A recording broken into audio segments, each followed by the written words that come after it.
আপনার বাড়িতে কি গোপাল আছে? তাহলে শুনুন অতি সাম্প্রতিককালে ঘটে যাওয়া গোপালের একটি সত্য ঘটনা।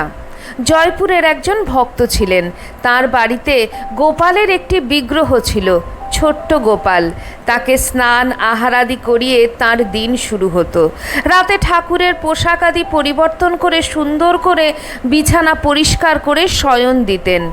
একদিন তাকে একটি কাজে বাইরে যেতে হলো 2-3 দিনের জন্য। গোপালের সেবা কার্যের ভার তিনি তার স্ত্রীর ওপর দিয়ে গোপালকে বলে তিনি বেরোলেন। তার স্ত্রীও গোপালের খুব যত্ন নিতেন, কিন্তু ভক্তটির মন পড়ে রইল গোপালের কাছে।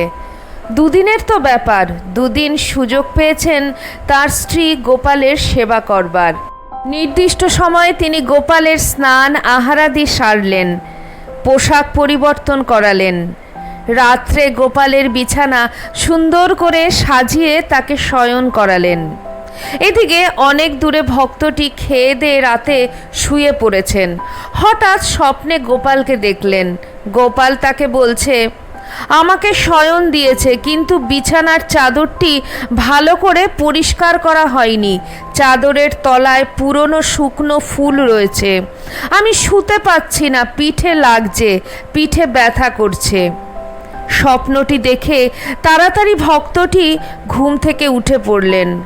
অস্থির লাগছে, এটা কি সত্যি নাকি শুধুই স্বপ্ন? উঠে পড়লেন তিনি। ঘড়িতে দেখলেন রাত 2টো বাজে। স্থির থাকতে না পেরে স্ত্রীকে ফোন করলেন। স্ত্রী ঘুম থেকে উঠে ফোন ধরলেন।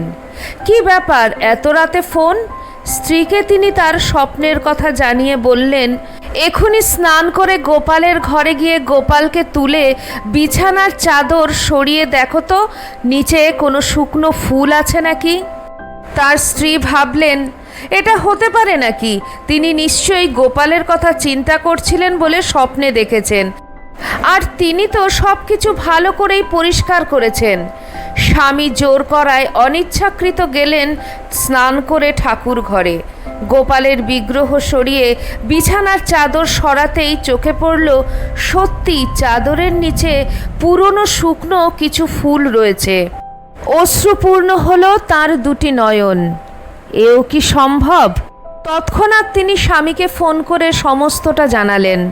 ভক্তটি বললেন, ভক্তের সাথে তো ভগবান এভাবেই লীলা করেন।